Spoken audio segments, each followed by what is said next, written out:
창세기 40장 1절 그 후에 애굽 왕의 술 맡은 자와 떡 굽는 자가 그 주 애굽 왕에게 범죄한지라.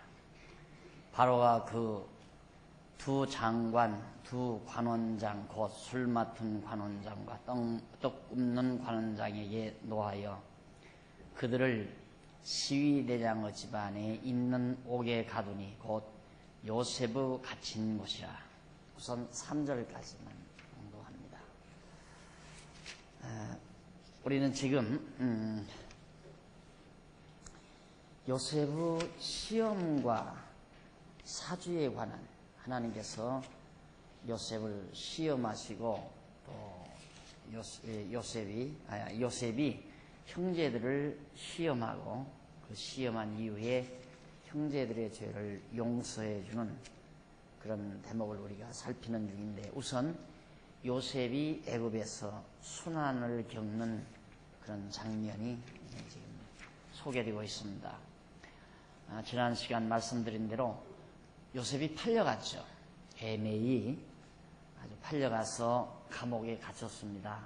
그런데 마침 그때 감옥 안에는 애굽 왕의 두 관원장이 그 감옥 안에 들어오게 되어 있습니다. 그 이유는 술 맡은 관원과 떡 맡은 관원, 이 두 요리사들이죠. 쉽게 말하면 궁중의 요리사들인데, 이들 둘이 잘못해가지고 감옥에 들어오게 됐어요. 그래서 그 감옥 안에 요셉과 함께 갇히게 된 사건이 이제 봉독해 드린 말씀 가운데 기록이 되어 있습니다. 그래서 거기 5절에 보면 옥에 갇힌 애굽 왕 술 맡은 자와 떡 굽는 자 두 사람이 하룻밤에 꿈을 꾸게 돼요. 꿈을 꾸니 각기 몽조가 다르더라. 꿈의 징조가 다르다 이 말이죠. 아침에 요셉이 들어가 보니 그들에게 근심빛이 있는지라. 요셉이 그 주인의 집에 자기와 함께 갇힌 바로의 관원장에게 묻되 당신들이 오늘 어찌하여 근심빛이 있나이까. 그들이 그에게 이르되 우리가 꿈을 꾸었으니 이를 해석할 자가 없도다. 요셉이 그들에게 이르되 해석은 하나님께 있지 아니하니까 청컨대 내게 고하소서. 관원장, 그 술 맡은 관원장과 떡 맡은 관원장이 함께 이제 요셉이 갇힌 감옥에 들어있게 되는데, 아침에 일어나서 보니까 이 두 관원장의 안색이 좋지를 않아요. 그 이유는 어젯밤에 그 두 술 맡은 관원장과 떡 맡은 관원장이 꿈을 꿨는데 그 꿈의 징조가 서로 달라서 이게 도대체 무슨 뜻인지 알 수가 없단 말입니다. 그러니까 이제 근심 걱정이 돼가지고 안색이 좀 다르니까 요셉이 어째서 이렇게 안색이 다릅니까? 라고 물으니까 우리가 어젯밤 꿈을 꿨는데 좀 심상치 않은 꿈을 꿨다. 그런데 그 꿈이 무슨 뜻인지 알 수가 없어서 우리가 근심 중에 있다 그러니까 요셉이 있다가 꿈은 하나님께, 꿈 해석은 하나님께 있는 거니까 내게 한번 얘기해봐라. 요셉은 어려서부터 꿈을 꿨죠. 어려서부터 볕단이 자기에게 절하는 것, 해와 달과 별들이 자기에게 절하는 그런 꿈을 꾼 자인데, 요셉이 이제 이 애굽의 두 관원장의 꿈을 해석해 볼 양으로 이 얘기를 하라고 그랬습니다. 그래서 요셉이 바로 그들의 꿈을 해석을 해줘요. 해석을 해주면서 술 맡은 관원장, 술을 맡은 관원장, 당신은 머지않아 복직이 되겠다. 그러나 떡 맡은 관원장, 당신은 머지않아 죽겠다 이 말이에요. 목배임을 당한다. 그 까닭은 9절 한번 보세요. 그 밑에 304페이지 제일 하단의 세 번째 40장 9절로 15절에 보면 요셉이 해몽하여 술 맡은 관원장의 복직을 말해줍니다. 술 맡은 관원장이 꾼 꿈을 해석을 해서 당신 곧 복직된다. 술 맡은 관원장이 그 꿈을 요셉에게 말하여 가로되 내가 꿈에 보니 내 앞에 포도나무가 있는데 그 나무에 세 가지 가지가 세 개가 있고 싹이 나서 꽃이 피고 포도송이가 익었고 내 손에 바로의 잔이 있기로 내가 포도를 따서 그 즙을 바로의 잔에 짜서 그 잔을 바로의 손에 드렸노라. 요셉이 그에게 이르되 그 해석이 이러하니 세 가지는 사흘이라. 사흘 후에는 지금부터 사흘 안에 바로가 당신의 머리를 들고 당신의 전직을 회복하리니 다시 술 맡은 관원장에게로 관원장의 직분을 회복해 준다. 당신이 이왕의 술 맡은 자가 되었을 때에 하던 것 같이 바로의 잔을 그 손에 받들게 되리이다. 당신이 득이 하거든 나를 생각하고 이 다음 당신이 이제 옥에서 나가서 술 맡은 관원장의 복직이 되거들랑 날 잊어버리지 말라. 요셉 자기 자신 잊지 말고 좀 기억해다오. 그 말입니다. 그러면서 내게 은혜를 베풀어 내 사정을 바로에게 구하여 이 집에서 나를 건져내소서. 내가 지금 억울하게 아무런 죄도 없는 내가 주인 마누라의 모함 때문에 내가 지금 여기 갇혀 있으니까 날 좀 이 감옥에서 이끌어내달라. 나는 히브리 땅에서 끌려온 자요 여기서도 옥에 갇힌 일은 행치 아니하였나이다. 내가 이 땅에 히브리인이지만은 애굽 땅에 와서 절대 옥에 갇힐 만한 범죄를 저지른 일이었다. 그러니 당신이 꼭 술 맡은 관원장 당신이 복직이 되거들랑 왕께 얘기를 해서 나를 좀 꼭 구출해달라 라는 그런 부탁을 남깁니다. 그러면서 이제 40장 있죠. 305페이지 중간 조금 밑에 본 40장 16절로 23절에 보면 요셉이 이제 또 떡 맡은 관원장이 꿈을 해석을 해요. 그러면서 당신은 죽는다 라고 말해줍니다. 16절 떡 굽는 관원장이 그 해석의 기람을 그 해석이 기람을 보고 요셉에게 이르되 나도 꿈에 보니 흰떡 세 광주리가 내 머리에 있고 그 윗광주리에 바로를 위하여 만든 각종 구운 식물이 있는데 새들이 내 머리의 광주리에서 그것을 먹더라. 요셉이 대답하여 가로되 그 해석은 이러하니 세 광주리는 사흘이라. 지금부터 사흘 만에 바로가 당신의 머리를 끊고 당신을 나무에 달리니 새들이 당신의 고기를 뜯어먹으리이다 하더니. 그러니까 아주 그 요셉이 너무 술 맡은 관원장의 꿈을 아주 잘 해석을 했잖아요. 그럴듯하게 해석을 하니까 떡 맡은 관원장도 내 꿈도 이렇습니다 하고 꿈 이야기를 한 거예요. 근데 꿈을 들어보니까 떡을 한 광주리 가지고 이제 바로에게 갖다 주려고 하는데 새들이 와서 떡을 다 쪼아 먹어버린단 말입니다. 그러니까 요셉이 그 꿈을 보고 세 광주리는 사흘이고 새들이 와서 떡을 쪼아 먹은 것처럼 바로 왕이 당신의 목을 잘라서 나무에 달면 새들이 와서 당신의 시신을 다 먹어버린다. 당신은 죽게 돼 있어 라고 해석을 한 거예요. 그러니까 20절 제3일은 바로의 탄일이라. 바로의 생일 제3일이 지나면 바로의 생일인데 바로가 모든 신하를 위하여 잔치할 때에 술 맡은 관원장과 떡 굽는 관원장으로 머리를 그 신하 중에 들게 하니라.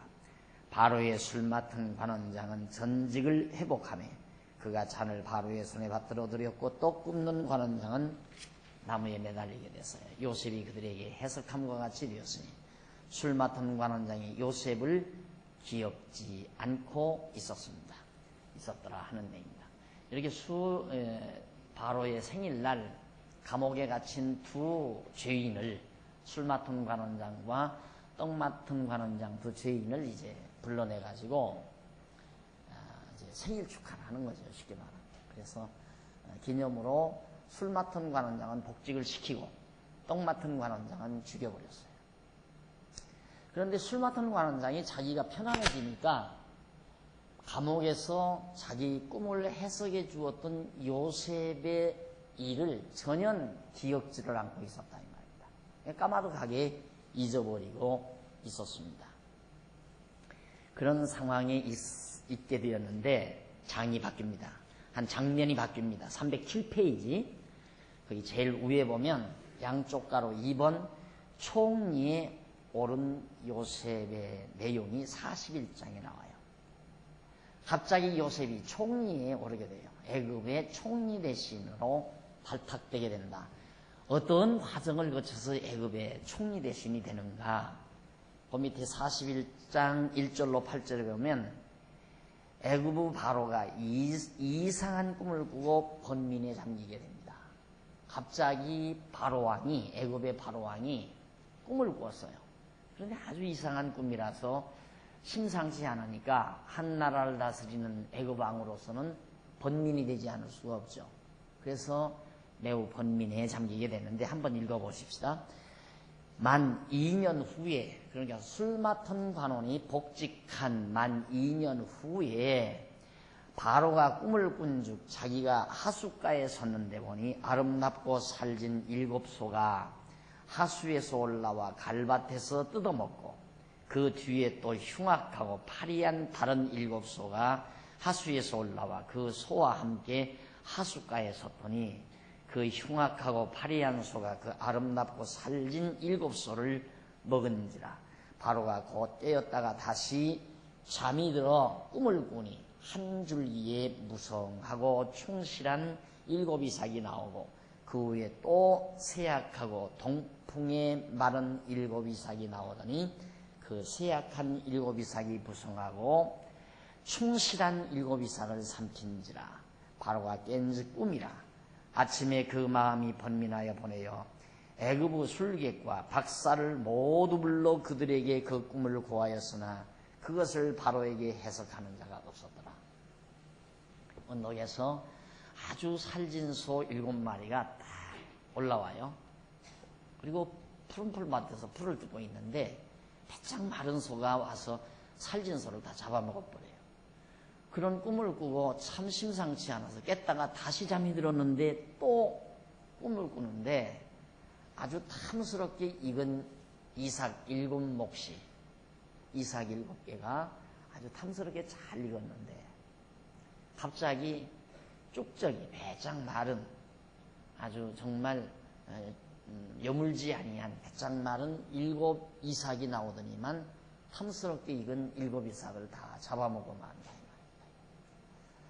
바로왕이 그 꿈을 꾸고 나서 아침에 일찍 일어나 번민스러워가지고 이 꿈이 무슨 뜻인가 싶어가지고 그 나라의 술객들, 점쟁이 뭐 이런 사람들이죠. 또 박사들, 박수들, 거기 보니까 박사들, 술객과 박사를 모두 불러가지고 그들에게 꿈 이야기를 다 해줬어요. 내가 어젯밤에 여차여차한 꿈을 꾸었다. 이게 무슨 뜻인지 알아내라 하니까 도대체가 그들이 알아낼 수가 없죠. 무슨 뜻인지를. 그래서 해석을 못하니까 왕은 점점 더 궁금한 겁니다. 그때 308페이지 한번 넘어가십시다. 308페이지 41장 9절로 13절에 보면 복직이 된 술 맡은 관원장이 요셉을 바로에게 그때야 소개를 하게 됩니다.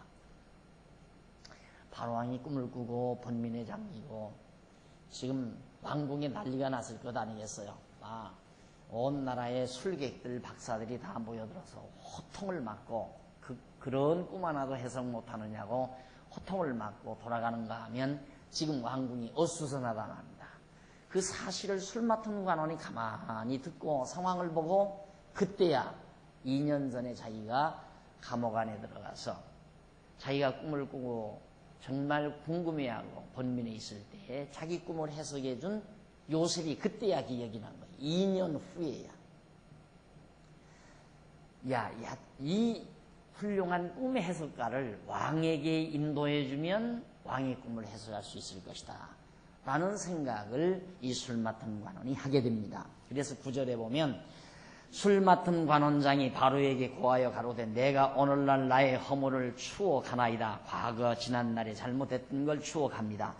바로께서 종들에게 놓아서 나와 떡 굽는 관원장을 시위대장의 집에 가두셨을 때에 나와 그가 하룻밤에 꿈을 꾼즉 각기 징조가 있는 꿈이라. 그곳에 시위대장의 종된 히브리 소년이 우리와 함께 있기로 우리가 그에게 고하매 그가 우리의 꿈을 풀되 꿈대로 각인에게 해석하더이다.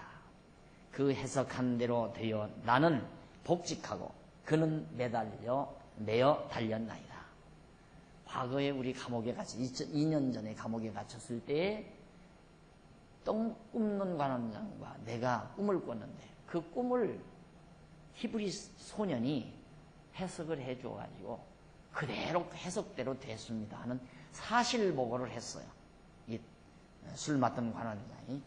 그러니까 이 바로로서는 얼마나 정말 대단한 일입니까? 자기는 소망이 생긴 거죠. 그런데 우리 한번 본문을 조금 읽어보실까요? 309페이지 308페이지서부터 읽어봅니다. 308페이지 제일 밑에서 앞부분쯤 보시면 여호와께서는 나와요. 308페이지 제일 하단 앞부분쯤 보시면 여호와께서는 언약 자손 요셉이 감옥에서 받는 고난을 만 2년으로 끝이 나게 하신다. 2년 만에 이제 요셉이 나오게 하시려고 그렇게 하시려고 2년 만에 감옥에서 나오게 하시려고 하나님께서 술 맡은 관원장으로 하여금 만 2년 후에 요셉을 기억나게 하시는 것이다. 사람의 행동은 생각으로부터 출발한다. 그런데 그 생각은 생각을 유발하는 동기가 있어야 한다.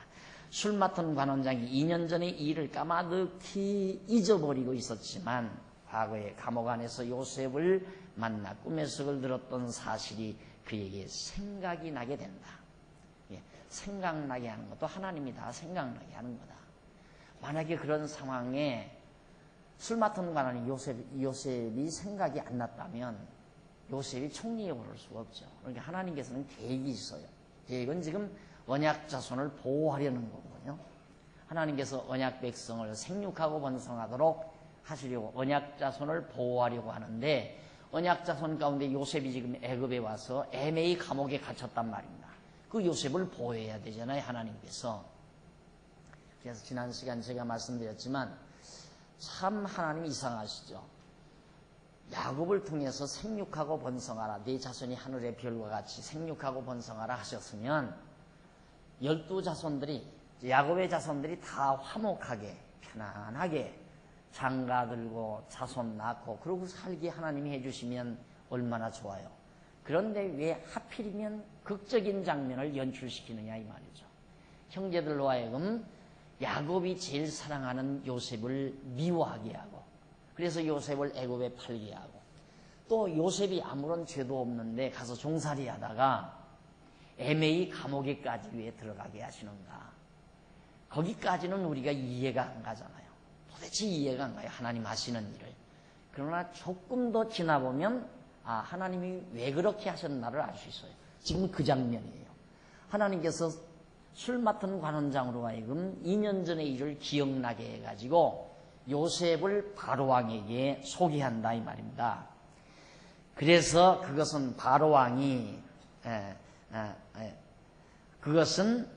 바로왕이 꿈을 꾸고 해석을 못하여 번민하는 상황을 보기 때문이다. 바로 생각의 동기를 하나님께서 만들어주신 것이다. 택함을 받은 성도들이 하나님의 말씀을 듣고 배워야 신앙생활에서 승리하며 살게 되는 것은 어떠한 어려운 상황에 처하여 있을 때 그 말씀이 생각나기 때문입니다. 우리들이 지금 하나님의 말씀을 열심히 배우죠. 배워서 두면 문 밖에 나가면 다 잊어버린 것 같아요. 다 잊어버린 것 같아도 어떤 상황이 돌출되면 배웠던 말씀이 기억이 나는 거예요. 기억나면 당당하게 이길 수 있고 기억이 안 나면 한동안 헤매게 되는 거고요. 여기 지금 하나님께서 요셉을 2년 동안의 고난으로 감옥생활로 끝나게 하시려고 바로 지금 그 술 맡은 관원장으로 하여금 요셉이 기억나게 하시는 거예요. 그 이유는 택함을 받은 성도들이 하나님의 말씀을 듣고 배워야 신앙생활에서 승리하며 살게 되는 것은 어떠한 어려운 상황에 처하였을 때 그 말씀이 생각나기 때문이다. 여호와께서 요셉을 구출하시려고 바로 왕으로 꿈을 꾸게 하셔서 번민하게 하시고 그러한 상황을 보고 술 맡은 관원장으로 하여금 자기 꿈을 해석하여 준 요셉을 생각나게 하시는 것이다. 그렇게 하여 여호와께서는 언약자손 요셉에게 정하신 뜻을 이루어 가신다. 하나님께서는 요셉에게 정하신 뜻이 있어요. 요셉을 장차 어떻게 해서 언약자손을 보호해야 되겠다는 하나님의 계획이 있어요. 그 계획을 이루어가기 위해서 지금 이런 상황을 연출케 하시는 것이다. 요셉이 감옥에 들어가서 고생할 때까지만도 우리가 이해가 안 되지만 이제부터는 이해가 쉬울 거예요. 41장 14절로 24절 바로가 옥에서 나온 요셉에게 꿈 내용을 말하여 줍니다. 가서 당장 그 히브리 소년을 데려와라 명했을 거 아닙니까? 14절 보세요. 이에 바로가 보내어 요셉을 부르매 그들이 급히 그를 옥에서 낸지라. 요셉이 곧 수염을 깎고 그 옷을 갈아입고 바로에게 들어오니 바로가 요셉에게 이르되 내가 한 꿈을 꾸었으나 그것을 해석하는 자가 없으니 들은즉 너는 꿈을 들으면 능히 푼다더라. 요셉이 바로에게 대답하여 가로되 이는 내게 있는 것이 아니라 하나님이 바로에게 평안한 대답을 하시리이다. 내가 꿈을 해석하는 것이 아니라 하나님께서 당신에게 그 꿈의 내용을 깨끗이 해석해 주실 겁니다. 이게 바로 요셉의 신앙이었죠. 요셉은 감옥에 있을 때에도 역시 마찬가지지만 지금 바로왕 앞에 섰을 때도 감옥 안에 있을 때도 그랬잖아요. 하나님이 그 꿈을 풀어준다. 그 술 맡은 관원과 떡 맡은 관원장에게 하나님이 그 꿈을 해석해 준다라고 말하더니만 지금 여기서도 바로왕에게도 내가 바로 당신의 꿈을 해석해 주는 게 아니라 하나님께서 해석해 줄 겁니다. 어지간하면 그러잖아요. 네가 꿈을 잘 해석한다면서 하면 거기서 자신만만히 충분히 해석할 수 있습니다. 제가 잘 해석해 드리겠습니다. 이렇게 자신만만하게 얘기하든가 저는 감히 할 수가 없습니다. 들어봐야 알겠습니다. 이렇게 말할 텐데 하나님이 당신에게 확실하게 해석해 줄 겁니다. 라고 말한 겁니다. 그렇게 이제 밝혀주니까 이 바로왕이 이제 꿈 이야기를 해야 되지 않겠어요? 17절 바로가 요셉에게 이르되 내가 꿈에 하숫가에서 보니 살지고 아름다운 7소가 하숫가에서 올라와가지고 풀을 뜯어먹는데 마른 소가 먹더라.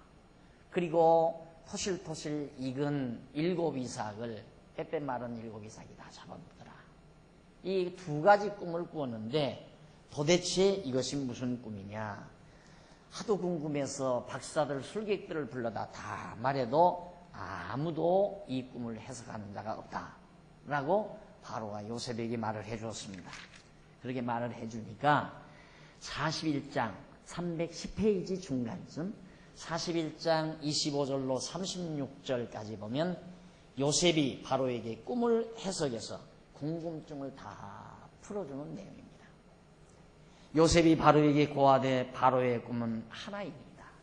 자, 송아지 7송아지 꿈이나 7이삭 꿈이나 다 하나입니다 하면서 뭐라고 해석해 주느냐면 7마리나 7이삭은 7년을 가르칩니다. 햇수 7년을 말하는 거고 살진 소 또 토실토실 익은 이상 몫은 그 7년 동안 풍년이 될 것을 하나님께서 가르쳐 준 겁니다. 그럼 마른 송아지와 마른 쭉정이 7몫은 도대체 뭐냐 하면 그것은 흉년을 뜻하는 겁니다. 그러니까 앞으로 7년 동안 이 나라에 대풍년이 듭니다.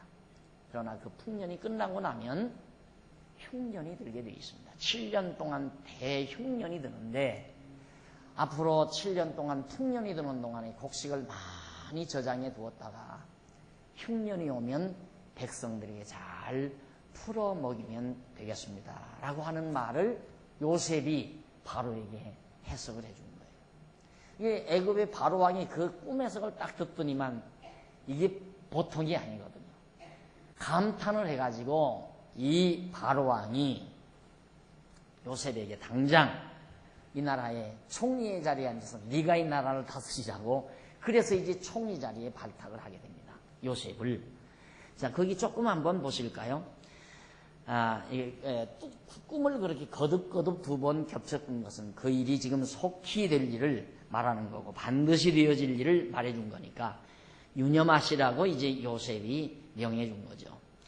그래서 거기 36절 끝부분에 보시면 36절 이와 같이 그 공물을 이 땅에 저장하여 애굽 땅에 임할 7회 흉년을 예비하시면 땅이 이 흉년을 인하여 멸망치 아니하리이다. 애굽이 절대 망하지 않을 겁니다.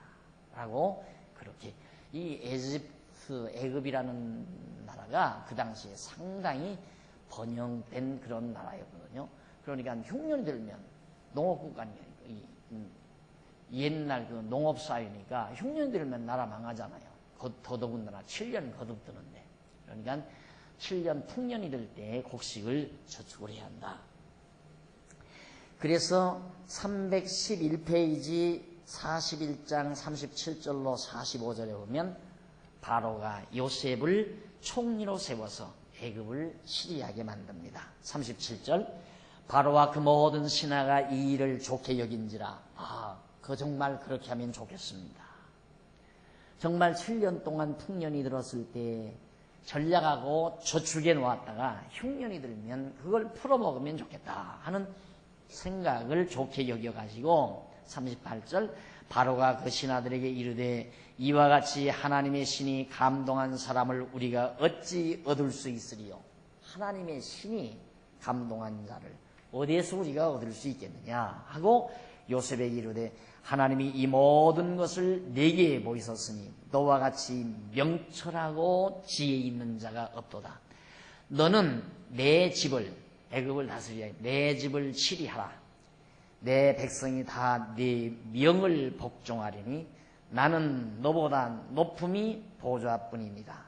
바로가 또 요셉에게 이르되 내가 너로 애굽 온 땅을 총리하게 하노라 하고 자기의 인장 반지를 빼어 요셉의 손에 끼우고 그에게 세마포 옷을 입히고 금사슬을 목에 걸고 자기에게 있는 버금 수레에 그를 태우매 우리가 그 앞에서 소리 지르기를 엎드리라 하더라. 바로가 무리가 그 앞에서 소리 지르기를 엎드리라 하더라. 바로가 그로 애굽 전국을 총리하게 하였더라. 실권을 다 맡겨버린 인장까지 어인까지 요셉에게 다 맡겨버렸습니다. 다만 바로는 자기는 명예뿐이다. 내가 이 나라의 왕이라는 명예뿐이지 실권은 다 네게 맡기겠다. 네가 알아서 제 애굽 전역을 다스리라. 그 옷을 갈아입히고 전부 이제 총리의 위상을 딱 갖추니까 모든 무리가 그냥 엎드려서 큰 절을 해서 당장 총리 취임식을 해버린 거예요. 애굽 총리 취임식을. 그래서 44절 바로가 요셉에게 이르되 나는 바로라. 애굽 온 땅에서 네 허락 없이는 수족을 놀릴 자가 없으리라. 누구도 네 허락을 받아야 수족 몸을 놀릴 수 있다 하고 그가 요셉의 이름을 사브낫바레라 하고 또 온 재산 이게 이제 애굽 사람 애굽 말이에요. 애굽 사람의 말. 그래서 요셉의 이름을 사브낫바라 하고 또 온 제사장 보디베라의 딸 아스낫을 그에게 주어 아내를 삼게 하니라. 요셉이 나가 애굽 온 땅을 순찰하니라. 그때 이제 총리가 돼가지고 애굽 전역을 다니면서 나라를 다스리는 그런 총리의 임무를 감당하게 됩니다. 자, 그러면 이런 섭리가 도대체 뭔가 312페이지 제일 하단에 보십시오. 제일 하단 앞부분에 그리고 이러한 섭리는 거기 나오죠. 이러한 섭리는 그 위에서 조금 더 보실까요? 밑에서부터 5째 줄까지 5째 줄 아야 조금 더 보십시다. 밑에서부터 8째 줄 뒷부분 이러한 사건은 나오죠. 밑에서 8째 줄 뒷부분. 이러한 사건은, 지금 요셉의 그러한 사건은 사람의 능력이 아닌 하나님의 능력으로 이루어진다는 사실을 알게 하여 주고 그동안 요셉에게 주어진 고난이 오늘의 영광을 위한 것이었음을 분명히 알게 하여 준다. 하나님의 능력이 아니고야 죄수가 아니라 노예로 팔려온 요셉이 이렇게 총리로 등극할 수가 없죠. 이제 하나님의 능력을 보여주려는 것이다. 또 뿐만 아니라 하나님의 능력일 뿐만 아니라 많은 고난을 겪게 하신 다음에, 엄청난 고난을 겪게 하여 주신 다음에 전능하신 능력으로 영화롭게 하여 주시는 하나님의 능력, 이게 이제 하나님의 섭리거든요. 하나님께서는 가끔 그러게 엄청난 고난 이후에 영광을 베푸시는 하나님. 모세도 그랬죠. 이제 앞으로 공부해보면 모세도 40년 광야의 고생 이후에 이스라엘의 통치자로 그를 불러들이죠. 요셉 역시 마찬가지입니다. 엄청난 애굽의 노예 생활로서의 고난을 겪고 감옥 생활의 고난을 겪게 하시더니만 하루마침에 총리의 영광 자리에 앉게 합니다. 이러한 섭리에 대한 예는, 세 번째 줄 뒷부분입니다.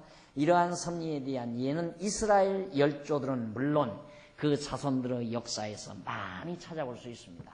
이스라엘 백성의 역사에서 얼마든지. 그리고 이러한 섭리는 뭐냐? 언약 자손 예수 그리스도께서 많은 고난을 받으시고 십자가에 죽으셨다가 3일 만에 부활하여 만왕의 왕으로 영화롭게 되실 것을 언약하시는 예표로서의 모형과 그림자적 계시사입니다. 라는 말이에요. 요셉은 오실 메시아에 대한 모형적 인물입니다. 그러니까 요셉 사건을 하나님께서 이렇게 섭리하신 것은 모형적으로 장차 이와 같이 이제 조금 더 공부해 보면 요셉이 그런 고난을 겪고 총리의 자리에 앉아서 자기 형제들을 다 구출하게 돼요. 흉년 기간에. 그런 것처럼 예수님께서도 낮고 천한 이 땅 위에 종의 몸으로 오셔서 십자가에 못 박혀 죽으시고 3일 만에 영광의 몸으로 부활하셔서 만왕의 왕으로 부활하셔서 우리를 죄 가운데서 다 구속해 주시는 그리스도의 섭리를 모형적으로 보여주는 하나님의 말씀이다. 그 말이에요. 그래서 요셉은 오실 메시아에 대한 예표적인 모형적 인물이라는 것을 여기서 여러분들에게 말씀해 드린 겁니다. 자, 그걸 염두에 두시면서 바로 313페이지 41장 46절로 57절까지 요셉의 꿈 해석대로 7년 풍년 후에 흉년이 시작이 됩니다. 그건 당연하죠. 하나님께서 요셉을 통해서 꿈을 해석하게 했으니까 해석대로 정말 계속 풍년이 들어요. 애굽 나라에 계속해서 7년 동안 풍년이 든다. 자, 여기서 이제 이런 것을 감지해서 어떤 사람들은 자꾸 이 꿈, 지금도 되게 이제 여기 우리 권사님들은 꿈을 안 꾸시는데 되게 이 신비주의 교회에 가보면 막 무슨 뭐 은혜 받았다, 성령 받았다 그 난리를 치는 교회 가면 우리 이런 권사님들 같은 분은 만날 와서 목사님한테 어젯밤 제가 꿈을 꾸었어요. 뭐 이 교회가 앞으로 부흥이 되겠어요. 강대상 밑에 큰 구덩이가 돌아다니는 걸 제가 봤어요. 목사 귀가 닳도록 그런 꿈 이야기를 많이 해줘요. 왜? 하나님께서 꿈으로 지금도 계시한다 이게 계시. 하나님께서 계시한다 이게 지금도. 이 당시에는 성경이 없잖아요. 그렇죠? 요셉 당시 성경이 없어요. 하나님께서 정확하게 계시를 완성해서 이렇게 준 일이 없다 이 말입니다. 그렇기 때문에 하나님의 뜻을 알리는 방법이 이 성경이 완성되기 이전에는 꿈이나 환상, 음성 이런 것들, 꿈이나 환상이나 음성 등등 이런 것으로 하나님의 뜻을 전달을 해줘요. 그러니까 야곱도 이제 하란으로 외삼촌의 집으로 외가로 도망을 칠 때 베델이 하나님께서 나타나서 천사가 사닥다리로 오르락내리라는 걸 환상을 보여주잖아요. 그리고 음성을 들려줘요. 야곱아, 너 이제 떠나지만 빈손으로 지팡이 하나 들고 내가 떠나지만 장차 내가 많은 자손을 이끌고 큰 거부가 되어 돌아오게 하리라 하고 음성을 들려줘요. 그게 그 당시의 계시였어요. 그 당시. 왜? 그때는 아까 말씀드린 대로 성경이 없었다 이 말이에요. 성경이 완성. 다시 말해서 하나님의 계시가 완성이 안 된 상태이기 때문에 이런 상황 시대에는 계시 시대라고 해요. 계시 시대. 하나님께서 당신의 뜻을 계시하는 시대이기 때문에 계시 방법이 이렇게 꿈이나 환상이나 음성 등등을 통하여 계시를 하시죠. 하나님이. 그러니까 요셉에게도 꿈을 통해서 계시하지 않았어요. 그런데 지금도 계시를 한다 이거죠. 지금도. 그럼 예를 들어서 우리 교회 조순장 원사님이 어젯밤 꿈 꾸고 와서 목사님 강대상 밑에 구렁이 세 마리가 돌아다니는 걸 제가 봤어요. 아무래도 이 장안중앙교회 사단이 세 사람이 사단의 역할을 하는 사람 세 사람이 있는가 봐요. 그 찍어내서 해야 됩니다. 그러고 나한테 얘기를 하면 하나님의 계시가 내려왔구나. 누가 구렁이 노릇하는 사단일까? 아무개 집사일까? 아무개 장로일까? 아무개 권사일까? 이걸 골라가지고 이제 그거 찍어내야 이 교회가 사단의 역사가 없다. 이런 식의 신앙생활을 하는 교회들이 다분히 많이 있습니다. 그런데 지금은 이제 계시 시대가 아니라 계시 완성이 된 시대예요. 성경 계시가 다 끝난 때예요. 그래서 요한계시록 마지막 성경 요한계시록 마지막 장 부분에 보면 이 성경 계시 이외에 점 하나라도 더하면 저주가 임하고 점 하나라도 빼면 저주가 임한다 이 말이에요. 더하지도 못하고 덜하지도 못하게 해놨다 이 말이에요. 계시가 완벽하게 끝난 거예요. 그런데 지금 만약에 계시가 왔다면 그건 하나님께서 정상적으로 주신 계시가 아니잖아요. 그러니까 절대 지금 꿈꿨다고 해서 하나님께로부터 계시 왔다고 그렇게 믿으면 안 된다. 지금은 꿈이나 환상, 음성 이런 거 자꾸만 따르게 되면 자꾸 그 악령에 의해서 악한 영에 의해서 환청이나 환상이나 환청 그런 것들이 들려가지고 결국 악령에게 끌려다니는 그런 처지가 되진다는 걸 꼭 명심하셔야 됩니다. 그러나 이 당시 요셉 당시는 계시를 해주고 계시는 상태였기 때문에 하나님께서 꿈으로써 바로왕의 꿈을 해석하기 위해서 장차 되어질 일을 미리 예언하게 해주신 대로 정말 7년 동안 계속해서 풍년이 든다 이 말이에요. 이 요셉이 얼마나 영특했어요? 처처마다 창고를 짓고 그 풍성한 곡식들을 갖다 다 남는 곡식들을 쟁여놨어요. 요즘 우리나라도 풍년 계속 들어가지고 쌀이 남아돌아서 막 쌀을 갖다가 내버리기도 하고 불을 태워버리기도 하고 난리예요. 지금 난리인데 당장 보십시오. 지금 우리나라 지금 비가 안 오잖아요. 비가 안 오는데 지금 저수지들이 많이 말랐거든요. 저수량이 엄청 줄어들어가지고 금년 겨울에 아무리 눈이 많이 와도 저수량을 확보할 수가 없다. 원래는 이제 막 집이 무너질 정도로 뷰이 푹 내려가지고 그게 다 녹아내리면 그 수위를 채울지는 모르지만은 안 그러면 내년 봄비가 오면 얼마나 오겠어요. 안 그래요? 그래서 내년 농사 참 문제 있죠. 너무 날이 가물어가지고. 그러니까 이렇게 늘 풍년 든다고 해서 늘 풍년 드는 건 아니잖아요. 늘 풍년 드는 건 아닌데 사람들이 항상 잘 먹고 잘 살 거라고 하는 그런 착각에 많이 빠지지만 하나님께서 가난하게도 하고 부유하게도 하시는 하나님이기 때문에 요셉은 그걸 알고 7년 동안 풍성하게 저축을 했습니다. 저축을 해가지고 50절 보세요. 41장 50절 그 중간쯤 보시면 흉년이 들기 전에 요셉에게 두 아들을 낳되 곧 온 제사장 보디베라의 딸 아스낫이 그에게 낳은지라. 요셉이 그 장자의 이름을 므낫세라 하였으니 하나님이 나로 나의 모든 고난과 너의 아비의 온 집을 잊어버리게 하셨다 하며 차자의 이름은 에브라임이라 했다. 그래서 에브라임과 므낫세는 요셉의 두 아들이죠. 이 12지파 가운데 요셉은 므낫세와 에브라임 두 지파 몫을 받은 거예요. 그만큼 하나님께서 요셉에게 주신 겁니다. 하나님이 나로 나의 수고한 땅에서 창성하게 하셨다 함이었더라. 그래서 53절 애굽 땅에 7배 풍년이 그치고 요셉의 말과 같이 7배 흉년이 들기 시작하며 각국에는 기근이 있으니 애굽 온 땅에는 식물이 있더니 애굽 온 땅이 주림에 백성이 바로에게 부르짖어 양식을 구하는지라.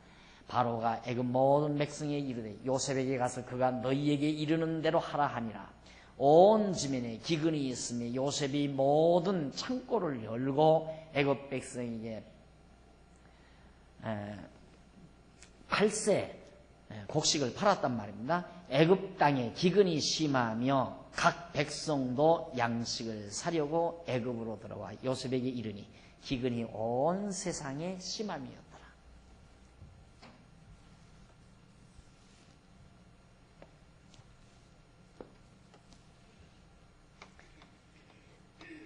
여기가 애굽인데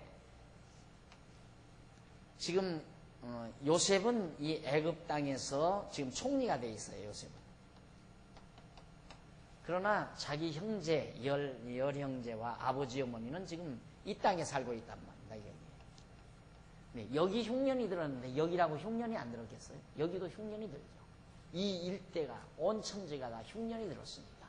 그런데 애굽 사람들은 껐떡이 없어요. 아주 저장해 놓은 곡식을 가져다가 먹고 살기 때문에. 근데 각국에서 그 소문을 듣고 이제 곡식을 사러 오게 됩니다. 그것이 바로 이제 애굽과 형제들 간에 만나는 그런 귀한 계기가 되죠. 그래서 314페이지 하단에 보시면은 양쪽 가로 3번 나오죠. 형들을 시험하는 요셉이 거기에 소개됩니다. 요셉이 형제들을 시험해요. 왜? 형제들이 소문을 듣고 형제들도 까마득히 모르죠. 요셉이 여기 가서 총리 됐으리라고는 상상도 못하고 있는 거예요. 그러나 아버지 여기 이제 아버지 야곱이 여기 살아있는데 소문을 듣자 하니까 애굽에는 곡식이 많다 하는 소문을 듣게 된 거예요. 그러니까 야곱이 아들들에게 너희들이 가서 애굽에 가서 곡식을 좀 팔아오너라. 그래야 우리 가족이 먹고 생명을 유지할 수 있겠다. 그런 얘기입니다. 이게 이제 하나님께서 야곱 자손을 보호하시는 하나님의 섭리예요. 하나님의 섭리. 그러니까 그냥 흉년을 안 주고 흉년을 내리지 말고 그냥 풍년을 주어서 굶어 죽지 않게 하면 얼마나 좋아요. 우리 생각은 그렇죠. 항상 우리 생각 같아서는 흉년 7년 안 주면 얼마나 좋아. 그런데 왜 흉년 7년을 주고 요셉을 먼저 애굽에 보내서 여기서 요셉으로 하여금 곡식을 다 준비하고 있다가 아들들을 시켜서 여기서 팔아다 먹고 유지하게 만드시는가. 그것이 곧 인간의 능력으로 되는 것이 아니라 하나님이 당신의 언약 자손들을 보호한다는 사실을 깨닫게 하려.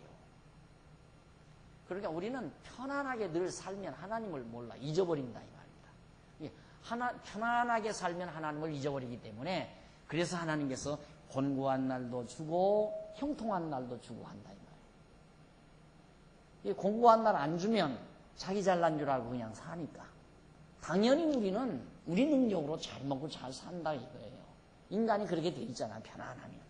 그러니까 하나님께서는 하나님 여호와 잊어버리니까 곤고한 날 주어요. 그래서 자기가 무능함을 깨닫게 돼요. 그런 상황 속에서 또 하나님께서 살 길을 열어줘요. 야, 정말 하나님이 안 도와줬으면 우리는 꼼짝없이 굶어 죽을 뻔하다.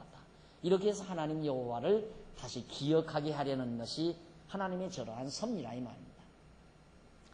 그래서 이 야곱의 아들들이 애굽으로 곡식을 팔러 가요. 곡식을 팔러 가는데 가서 요셉을 만나게 됐는데 요셉이 떡 보니까 형제들이라 이 말이에요. 그런데 모르잖아요. 형제들은 요셉인지 모른다 이 말이에요. 요셉은 그게 형제들인지 다 알게 돼요. 한번 보십시다. 315페이지 42장 1절로 5절 거기 보면 야곱이 곡식을 구하려고 아들들을 애굽으로 보냅니다. 때 야곱이 애굽에 곡식이 있음을 보고 아들들에게 이르되 너희는 어찌하여 서로 관망만 하느냐? 가만히 쳐다만 보고 있으면 입속으로 밥이 들어가느냐? 가서 당장 가서 곡식을 팔아오너라 해서 바로 곡식 팔러 보냈다는 내용이 바로 그 이하에 나와요. 그 밑으로 내려가 보십시다. 밑에서 네 번째 줄 42장 6절로 17절에 보면 요셉이 곡식을 사러 온 형제들을 시험하려 옥에다가 전부 가둬버려요. 형제들을. 보십시다. 6절. 때에 요셉이 나라의 총리로서 그 땅 모든 백성에게 팔더니 요셉의 형들이 와서 그 앞에서 땅에 엎드려 절하며 요셉이 보고 형들인 줄 아니 모르는 체하고 엄한 소리로 그들에게 말하여 가로되 너희가 어디서 왔느냐? 그들이 가로되 곡물을 사려고 가나안에서 왔나이다. 이 가나안 여기서 왔다. 요셉은 모른 척. 총리한테 절 안 할 수 있어요? 절 다 했잖아요. 요셉의 꿈이 이루어진 겁니다. 요셉이 어린 시절 고향 땅에서 형들의 볕단이 다 나에게 절하도이다. 그것 때문에 미움받아서 팔려온 거 아니에요, 요셉이. 그런데 그대로, 그 꿈대로 요셉의 형제들이 요셉에게 전부 다 절을 했다. 이 말이에요. 그런데 요셉이 어디서 왔느냐 하니까 가나안에서 왔습니다. 8절 요셉은 그 형들을 아나 그들은 요셉을 알지 못하더라. 요셉이 그들에게 대하여 꾼 꿈을 생각하고 그들에게 이르되 너희는 정탐들이라 이 나라에 틈을 엿보려고 왔느니라. 그들이 그에게 이르되 내 주여 아니니이다. 종들은 곡물을 사러 왔나이다.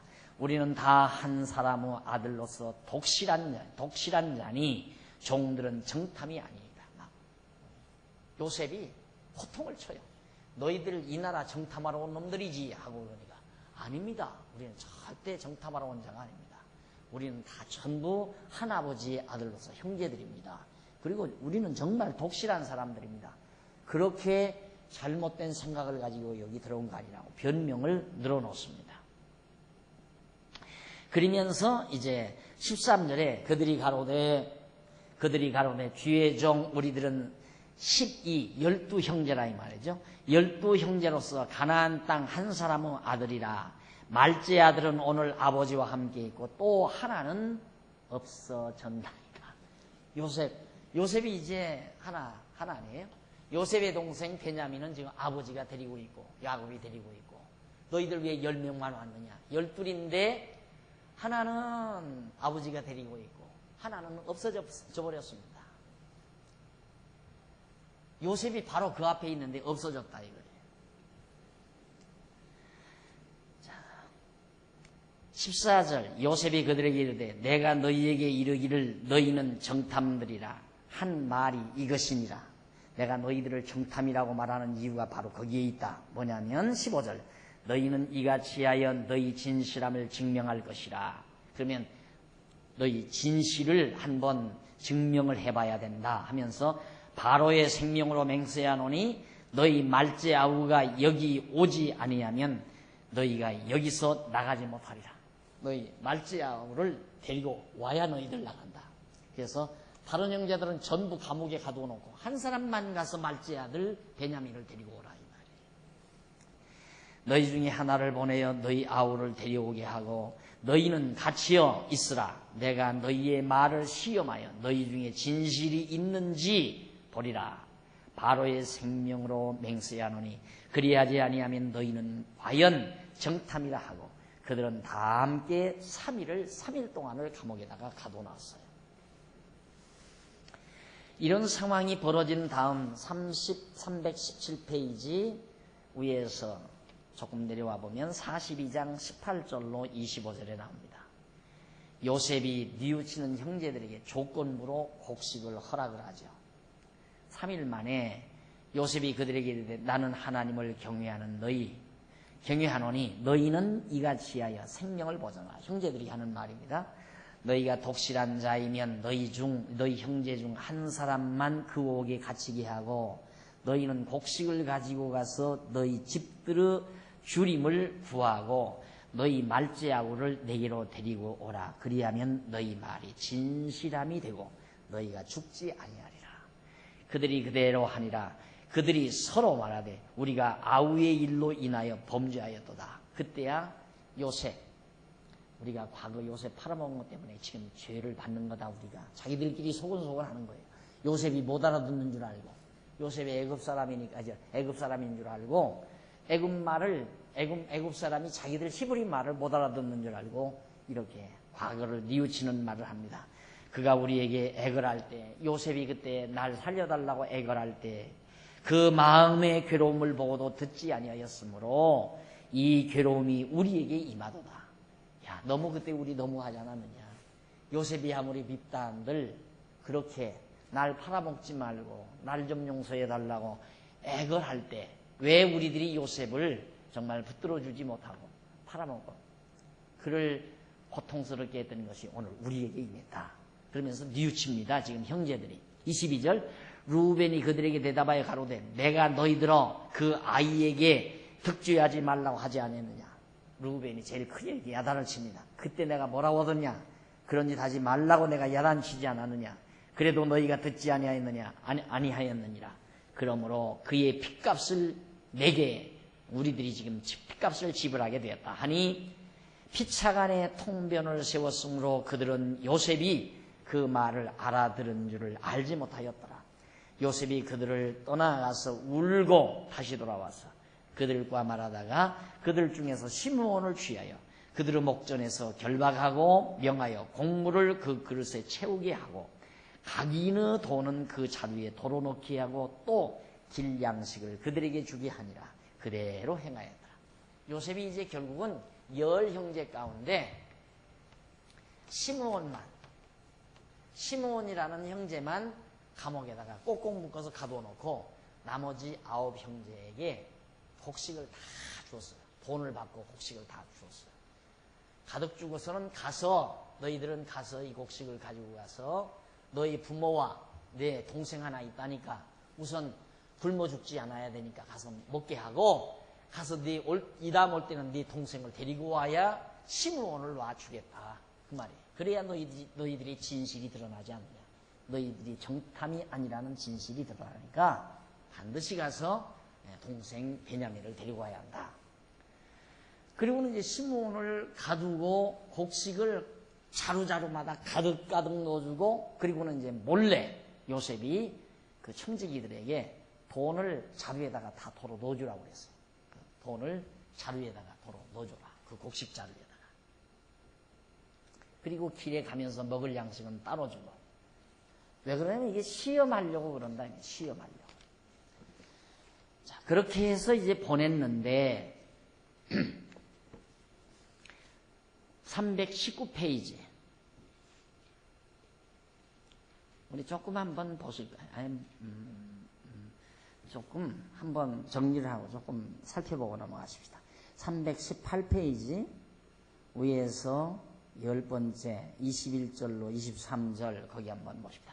21절로 23절은 요셉의 형들이 지난날 요셉에게 행하였던 범죄 행위의 대가로 자신들이 괴로움을 받는다고 뉘우치면 또 핏값도 내게 되었다고 지불하게 되었다고 말하는 내용인데 여호와께서는 요셉을 통하여 그 형제들이 자기들의 잘못을 괴로워하고 반성하며 뉘우치게 하신다. 동생을 타국에 팔아넘기고 아버지를 속여 슬프게 한 사악하고 강팍한 요셉의 형들을 여호와께서 회개케 하시는 것이다. 그것은 그들이 언약 자손이기 때문에 보호하여 구원하여 주시기 위한 것이다. 그러므로 회개도 인간 스스로가 하는 것이 아니라 하나님이 하게 하셔야 한다. 회개를 시키시는 분은 하나님이시다. 여호와께서 요셉을 애굽의 총리가 되게 하소서 형제들로 하여금 회개하게 하여 구원하여 주시는 것이 작정된 하나님의 섭니다. 요셉의 형들은 자기들의 아버지도 속이고 동생 요셉도 타국에 팔았던 죄가 영원히 드러나지 아니하고 사라질 줄로 착각하였을 것이다. 그럴 거 아니에요. 아버지 속였거든요. 요셉의 옷에다가 양을 잡아서 피를 묻혀가지고 가서 아버지에게 가서 여기 네 옷입니까? 야, 그게 내 아들 요셉의 옷이로구나. 아버지, 이 옷을 우리가 지금 집에 오다가 어느 언덕바지에서 주웠습니다. 요셉이 오는 동안에 아마 맹수가 잡아먹었나 봅니다. 이 야곱도 꼬박 속은 거예요. 요셉이 지금 맹수가 잡아먹어서 죽은 줄 알고 있어요, 야곱이. 그러니까 형제들이 아버지 속였지, 요셉 팔아먹었지. 이 무서운 죄가 들통날 리가 없죠. 형제들 누구라도 말하면 자기도 다 공범자들이니까 말 안 할 것이고, 끝까지 그 죄가 숨겨질 줄로 알았는데, 백일하에 그 죄가 다 드러날 줄이야 누가 알겠습니까? 그걸 하나님께서 다 드러나게 하는 거예요. 그래서 용서해 주는 거예요. 다 형제들의 죄가 다 드러나게 해서. 그래서 그들은 우리가 아우의 일로 인하여 범죄하였다. 그가 우리에게 애걸할 때 그 마음의 괴로움을 보고도 듣지 아니하였으므로 이 괴로움이 우리에게 임하도다 라고 뉘우치는 것이다 하는 내용을 좀 소개해드렸습니다.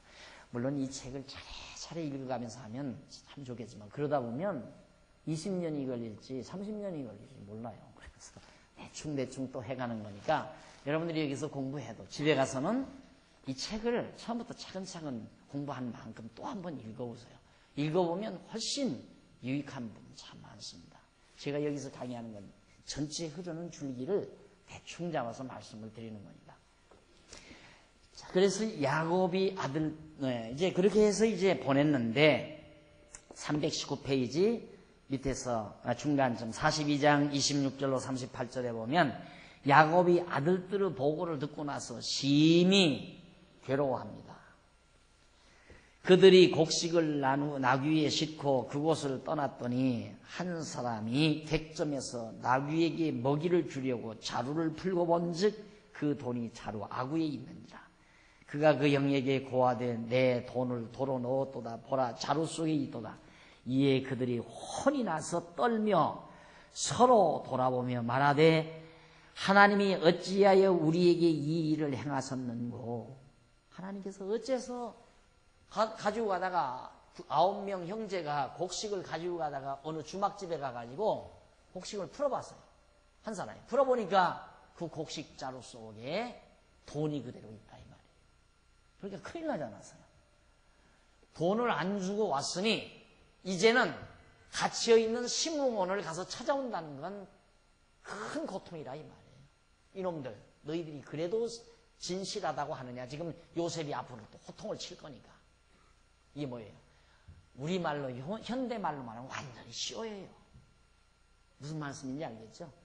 우리가 다 하나님의, 솔직히 말하면 하나님의 쇼, 하나님께서 쇼를 부리는 속에 우리는 다 좀 나쁘게 말하면 농락당하는 거예요. 우리가 무슨 말씀인지 알아요? 그렇게 해서 우리로 하여금 죄인임을 깨닫게 하고 하나님의 은혜를 깨닫게 하고 하나님을 몰랐던 것을 깨닫게 하고 그 깨닫게 하려는 데 목적이 있다 이 말이에요. 하나님이 죄 지켜야 하면 짓는 거지 어느 항우장사가 죄를 한 거예요. 하나님이 지켜야 하는 거예요. 요셉 보세요. 형제들로 하여금 죄인 되게 만들어 버리잖아요. 자루 속에다가 다 돈 그냥 집어넣어가지고. 똑같잖아요. 에덴 동산에 선악과를 왜 만들어 먹고 그것도 그냥 보통 흉측하게 만들면 누가 따먹어요? 안 그래요? 흉측하게 선악과를 만들어 놨으면 따먹을 사람 아무도 없어요. 그런데 보암직하고 먹음직하고 이놈의 직자가 문제야. 왜 직하게 만들었느냐 이 말이에요. 따먹어라. 안 만들었으면 더 할 것도 없지만 기왕 하나님께서 만들어야 된다면 못 먹음직하고 보기 싫은직하게 만들었으면 안 따먹었을 거 아니에요. 이게 엄밀히 말하면 우리 다 하나님의 쇼에 놀아나는 인간들이라 이 말이에요. 그러면 우리 하나님께서 악의를 품고 그러는가? 여기 지금 요셉이 형제들에게 악의를 품고 그러는가? 아니에요. 형제들을 형제로 만들기 위해서, 같은 피를 나눈 형제가 되게 하기 위해서, 자기를 모질게 팔아먹었던 그런 사악한 형제들을 정말 서로 사랑하는 형제로 만들어, 깨달아서 사랑하는 형제로 만들기 위해서. 교육이에요. 그게 가르치기 위해서.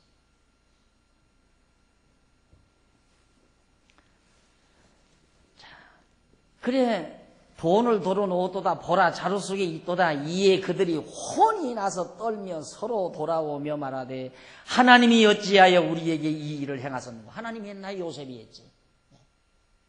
하나님이 한 게 아니에요. 요셉이 했지. 그러나 이들도 하나님을 경외하니까 하나님께서 요셉을 통하여 물론 요셉이 했는지 이들은 모르지만 어쨌든 그게 그 안에 들어있으니까 하나님께서 이렇게 우리로 하여금 곤욕을 치르게 하신다라고 생각을 한 거예요.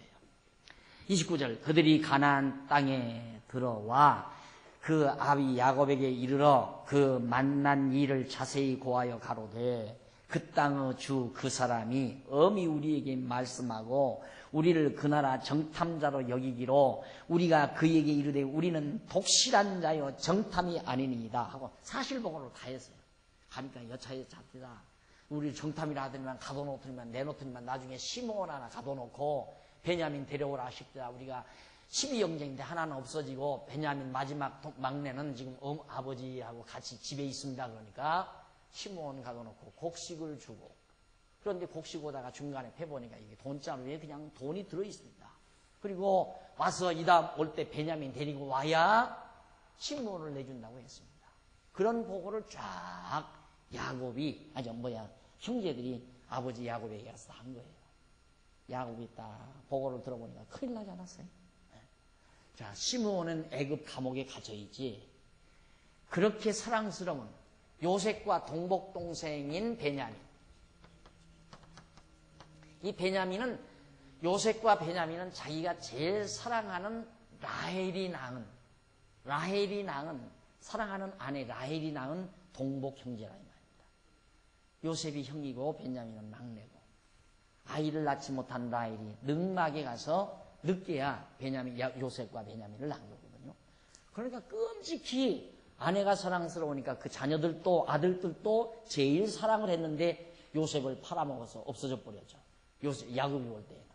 이제 겨우 베냐민 하나 남아서 베냐민으로 남은 여생 베냐민을 사랑하며 살다가 이제 죽을 각오를 했는데 이놈들이 아들놈들이 가가지고 그 쓸데없이 왜 베냐민이 있느냐고 했느냐 이거죠. 베냐민 이야기 안 했으면 베냐민 데리고 갈 필요가 없지 않느냐. 그러니 그 애굽 총리가 어떤 사람인지 알지도 못하겠고 베냐민을 데리고 가면 또 감옥에 가두든가 죽이면 어떡하느냐 이 말이죠.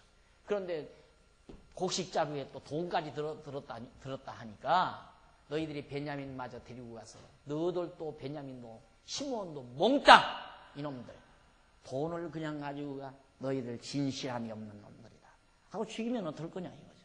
이 야곱으로서는 굉장히 근심 걱정이 생긴 거예요. 그 보고를 듣고. 자, 이쯤 되고 나니까 이 321페이지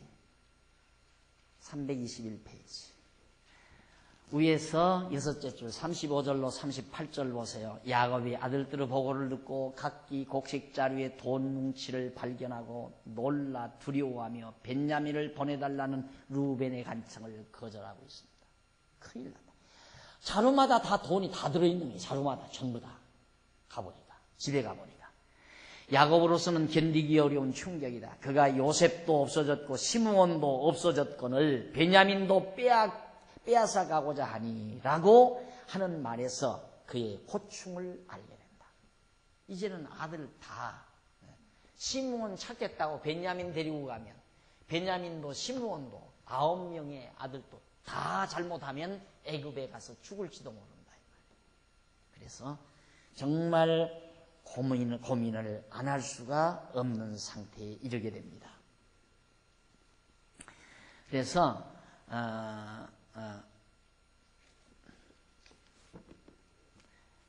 그 밑에 43장 1절로 15절 형들이 약속한 대로 베냐민을 데리고 급기야 애굽으로 출발하게 됩니다. 자, 이제 형들이 베냐민 데리고 애굽으로 가는데 아슬아슬하죠? 차 한 잔 들고 가셔야 돼요. 마음을 좀 가라앉히고 마음을 좀 차분히 가라앉히고